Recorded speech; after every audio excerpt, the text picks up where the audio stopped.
Coming up on this Friday edition of Daybreak, the leaders of Korea and India agreed to expand their trade and investment relations by enhancing their CEPA deal, with President Park seeking India's support for Korean firms participating in the South Asian nation's infrastructure projects.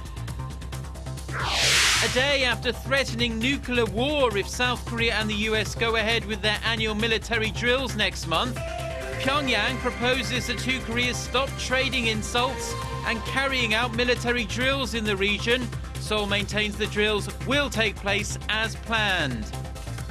Plus, global competition among tech giants is expected to heat up this year, with Samsung and its main rivals rushing to introduce new wearable devices and state-of-the-art TVs. Daybreak begins now.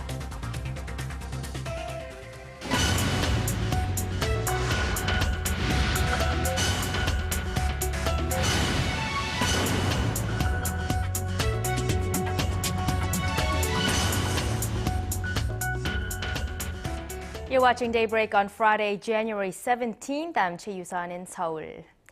We begin in New Delhi, where President Park Geun-hye held summit talks with our Indian counterpart Manmohan Singh on Thursday. The two leaders agreed to upgrade their free trade pact as soon as possible and take necessary measures to nurture a favorable business environment for investors in both countries. Our Eoh Jin-joo, who is on location with the president, sent us this report. President Park's visit to India aims at laying the path for Korean firms to more easily enter the world's second-largest market by population.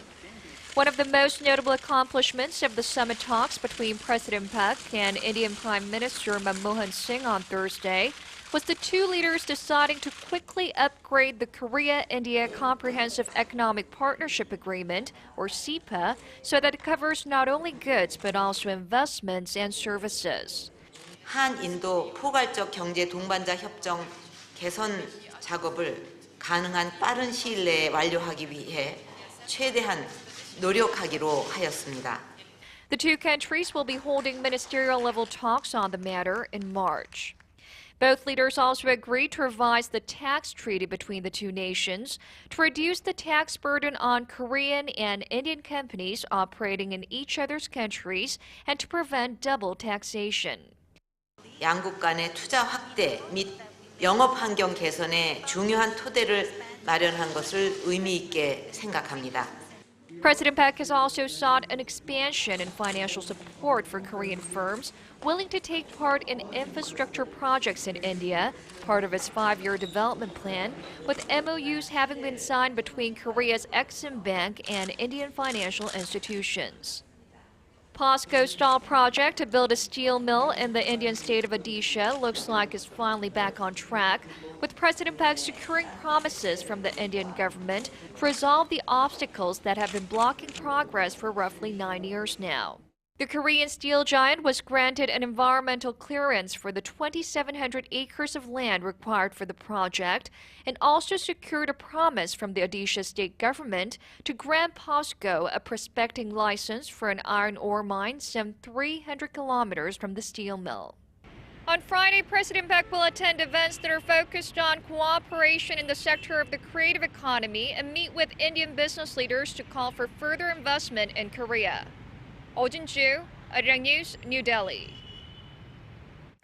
And now we move on to two starkly different messages out of Pyongyang in the span of just 48 hours.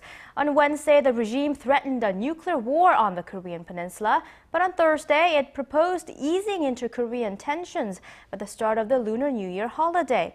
But there are strings attached to that offer, as our Kim Hyun-bin explains. Instead of issuing yet another blanket threat against joint South Korea-U.S. military drills, Pyongyang chose a different tack on Thursday. They proposed that both Koreas stop any actions that could stoke tensions on the peninsula, starting January 30th. North Korea's National Defense Commission made a proposal through the Korean Central News Agency on Thursday. The statement said that both Koreas should begin reducing tensions, starting with the Lunar New Year holiday, especially surrounding 5 border islands in the West Sea. The commission also said it would be open to holding reunions for families separated during the Korean War and resolving other matters of contention, if, and only if, South Korea cancels joint military exercises with the United States that are scheduled to begin late next month. Thursday's appeal stands in stark contrast to comments out of Pyongyang on Wednesday, when the regime threatened to attack the South if the Joint Key Resolve Full Eagle drills begin. Inter-Korean ties will plunge into a deadlock, and an unimaginable holocaust and disaster will follow should South Korea and the United States go ahead with their nuclear war drills and military provocations. Seoul answered with its own promise on Thursday. We will sternly retaliate against North Korea if the North carries out military provocations. There's yet to be a response from Seoul over Pyongyang's latest proposal. But speaking to reporters on Thursday, Defense Ministry spokesman Kim Min-seok said the annual South Korea-U.S. drills will go on as planned between late February and April. Kim Hyun-bin, Arirang News. And following the North's proposal, the South Korean Presidential Security Advisor Kim Jang-soo held an emergency security policy meeting late Thursday to discuss how to respond to the latest development. Details of that meeting will be announced later on this Friday. South Korea is set to launch a task force to boost economic cooperation with North Korea and Russia as part of President Park's Eurasia Initiative policy. Seoul's foreign ministry says the task force will be launched as early as next month, with about 5 government officials reviewing various joint economic projects among the 3 nations. The projects include construction of railways, roads, and pipelines that could eventually run through the 2 Koreas and Russia. It added the 3-way cooperation could help encourage the reclusive North open up and eventually improve inter-Korean relations.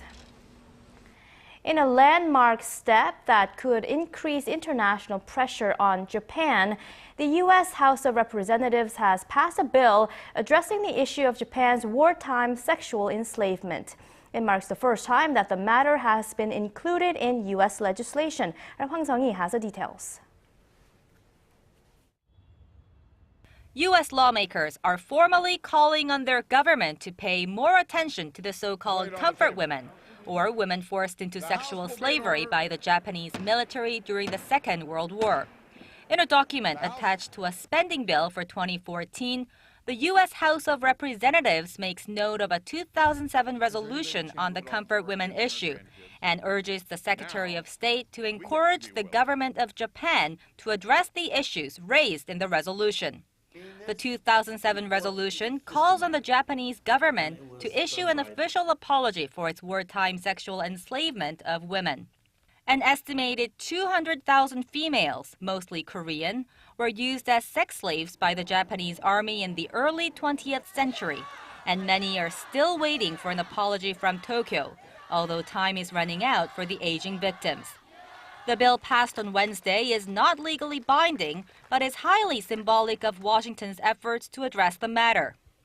It marks the first time the comfort women issue has been included in U.S. legislation and is sure to ramp up pressure on the Japanese government. Korea's foreign ministry welcomed the bill and reiterated its calls on the Japanese government to apologize for its wartime crimes. The Japanese government must humbly admit the universal crime of violating women's human rights that were committed during its imperial period and resolve the issue. I once again strongly urge the Japanese government to do so.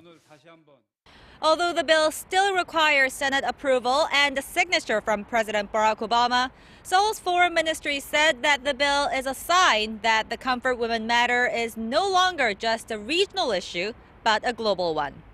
Hwang Sung-hee, Arirang News.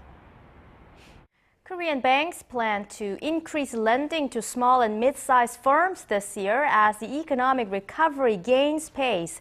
The Financial Supervisory Service says the lending to small businesses would rise by $33 billion this year, up 27% from last year. The financial watchdog cited a more positive outlook for the Korean economy as the primary reason for the uptick in loans, as more firms will seek financial assistance for investments on the back of rising demand. The bank's move is also in line with President Park's drive to protect the financially vulnerable and expand support for small firms. The Korean government has announced new plans to support the commercialization of research and development. The Ministry of Science, ICT and Future Planning says that it will invest nearly $850 million into the sector by 2017. In an attempt to boost competence in the sector, the ministry will establish a commercialization platform that propels the transfer of technology. The ministry forecasts that in 4 years, the sector will create added value of nearly $900 million. With the once red-hot smartphone market settling into slower growth, the information technology industry will battle into new frontiers this year. And the last but not least of our 5-part series today, our Eoh Jin-joo tells us what's up and coming in the IT industry. 2014 will be the year when wearable technology takes off. Samsung burst onto the smartwatch scene last year. Hey, pretty ladies. But the electronic giant's tagline haven't really worked with consumers.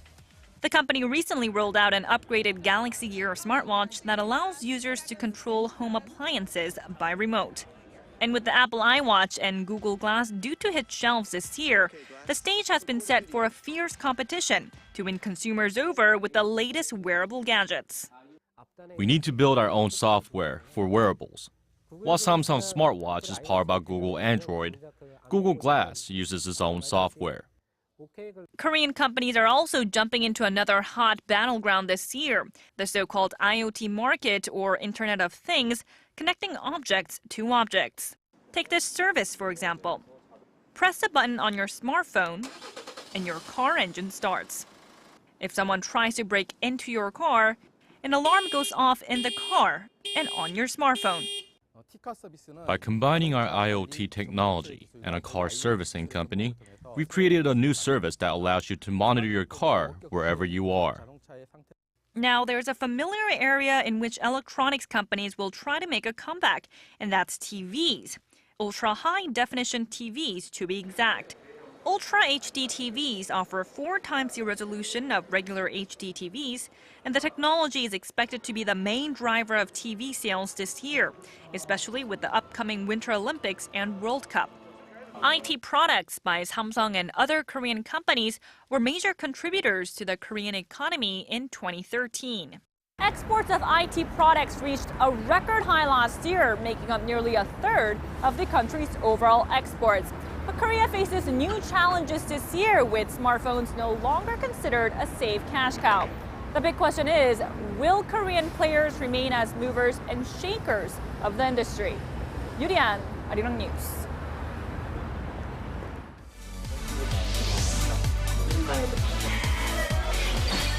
If you want the latest news from Korea and around the world. Return to the negotiation. President Park Geun-hye plans, given the current circumstances. On your way to work or at home. Defense Ministry. The legislature will convene a... Tune into Daybreak on Arirang TV. Prime Minister Shinzo Abe said Tuesday. Russia has reiterated its calls for Iran to be involved in the upcoming Syria peace talks set to open in Switzerland next Wednesday. Meeting with his Iranian and Syrian counterparts in Moscow on Thursday, Russian Foreign Minister Sergei Lavrov said Russia, Iran and Syria all share common ground with the United Nations on resolving the Syrian conflict. He also sought to play down claims that Russia was hatching a secret trilateral project with Syria and Iran. The U.S. and Britain are partly objected to Iranian participation at the talks. U.S. Secretary of State John Kerry has again called on members of the Syrian opposition to come to Switzerland next week. The Syrian National Coalition, which rife with internal divisions, will make its decision on this Friday. The Roman Catholic Church has come under unprecedented public questioning by the United Nations over its past child sex abuse scandals. In testimony to a UN committee in Geneva on Thursday, several Vatican officials, including the Vatican's UN ambassador Archbishop Silvana Tomasi, expressed remorse over the scandals and said such crimes can never be excused. They also said the Church had learned from its mistakes and had taken action to prevent future abuse. Many activists remain unhappy, however, saying there were no clear answers on questions like how child abusers were punished. The panel also criticized the Vatican for not revealing any specific information about past incidents. The Chinese capital, Beijing, remains enshrouded in dense gray smog on this Friday morning, with a concentration of toxic small particles still 14 times higher than the safety limit. The density of PM 2.5, the most dangerous type of pollution, stands at around 350 micrograms. That's far above the 25 microgram limit considered safe by the World Health Organization. The intensity of pollution has dropped since early Thursday morning, however, when PM 2.5 reached as high as 670 at a monitoring post at the U.S. Embassy in Beijing. Officials say the heavy smog is likely to continue through this Friday. A group of ambitious young Korean students got the opportunity to join a Model United Nations conference this week where they tackled various global challenges like the pros. Kim Young-gil was there to witness future leaders in action. A Model United Nations conference was held in Seoul Thursday to discuss some of the world's most pressing issues: world hunger, access to education, and climate change. Each participant represents a country and puts their own agenda on the table for discussion. The World Federation of United Nations Associations has prepared this program to give young people the opportunity to explore global challenges. And this youth forum really aims to give youth an opportunity to learn more, to get inspired, and to also acquire some skills that are necessary to meet those challenges.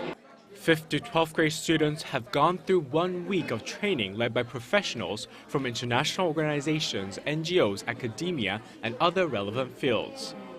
Through their participation in this program and in Model United Nations, students have learned about the United Nations and its work in sustainable development and achieving the end of poverty. Ways to tackle world hunger and poverty was the most debated topic. The students agreed that extreme hunger and poverty affects one's access to education, health, and protection. They also drafted resolutions that would provide small loans to individuals living in poverty in order to help them become economically self-sufficient. As well as this, the students drafted initiatives to provide less developed countries with strategies to implement their own homegrown school feeding programs.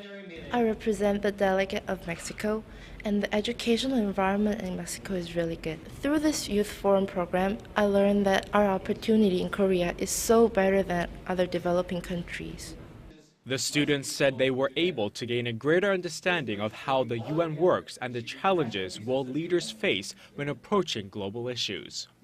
Through this conference, these young people had the opportunity to convey their thoughts on how to deal with the world's most pressing issues.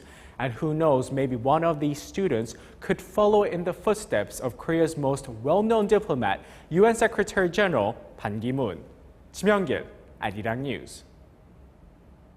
CCTV security cameras are used extensively here in Korea. However, actively responding to the millions of video feeds in real time has been practically impossible until now. The passive surveillance is looking to take a more active role in crime prevention by automatically detecting screams and calls for help. Our Polly reports. In the blink of an eye, a woman screams out as she's struck by a car on an empty street. Her cry for help is heard by a CCTV camera, which instantly sends an alert to an emergency response center. An ambulance and nearby police are then immediately dispatched to the hit-and-run scene, which would have otherwise fallen on deaf ears. This simulated accident demonstrates a newly developed technology that combines advanced sound detection with security cameras. Suspicious or threatening noises are identified much like an audio fingerprint, prompting cameras and authorities to quickly hone in on the sudden activity. The sound source is analyzed through a sound database based on its frequency and feature characteristics. We are then able to determine whether the sound is a scream or even a car explosion. The new smart cameras aim to relieve the burden on municipal dispatches that typically assign a single person to monitor an average of 130 security monitors. The sound-sensitive CCTV cameras were first launched last month in provincial areas under a pilot program. Following the completion of performance tests through the second half of this year, the government plans to actively adopt the next-generation monitoring system in early 2015. Paul Yi, Arirang News.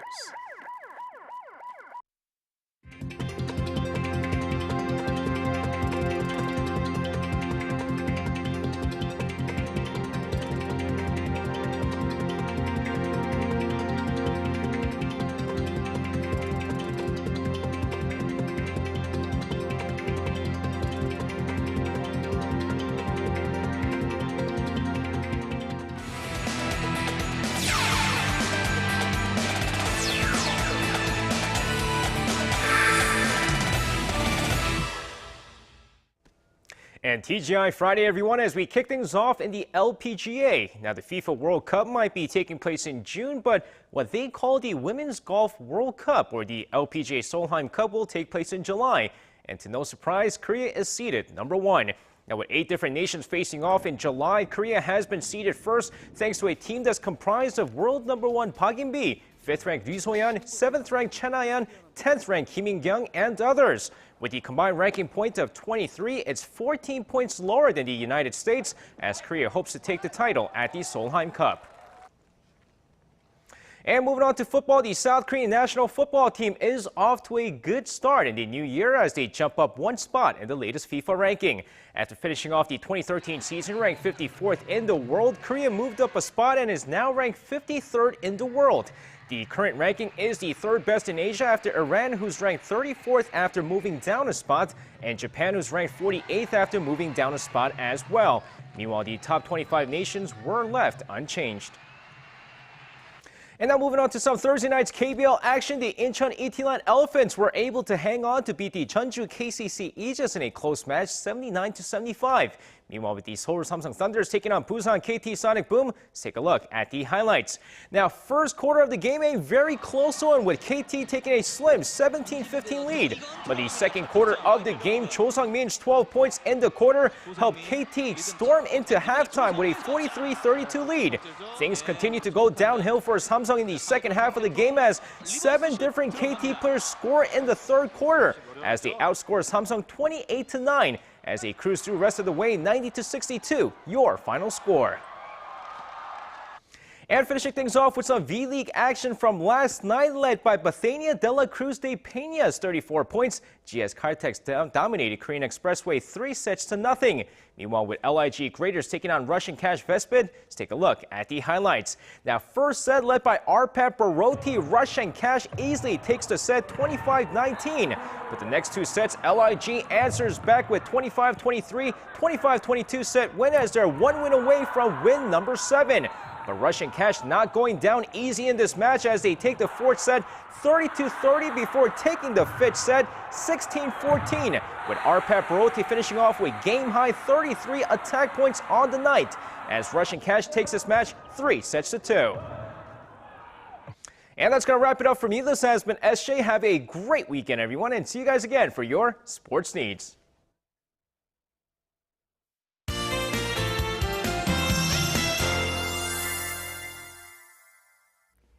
Good Friday morning to you. I'm Lee Ji-hyun with your latest weather forecast. Well, typical winter weather should continue today as the morning low here in the capital is starting out at -4 and it should rise into 4 degrees Celsius, which is similar to yesterday. So the entire nation could expect to have similar weather pattern as yesterday. But ultra-fine dust advisory was issued in Seoul yesterday afternoon. In fact, the level of dust particles should be 2 to 3 times higher than normal in most regions, so please wear a face mask before heading out today and expect to see a thin layer of fog this morning, but that should also burn off quickly as we go through the day. And as for the weather outlook, this weekend will be slightly chillier than last couple of days. I expect to have temperatures to drop 2 to 3 degrees lower, but it should still stay in the positive side. With that in mind, here are the readings for today. Our morning low in Seoul and Gwangju is at -4 and will get up to 4 and 7 respectively, while Daegu should wake up to low of -3 and make it to 7, while Busan tops out at 9. Now for other regions, it looks like Jeju will climb to 7 in the afternoon, Daejeon will get up to 6, while the top temperature on Kumgangsan Mountain will be at -2. Now that's all from me at this hour, and hope you have a wonderful Friday.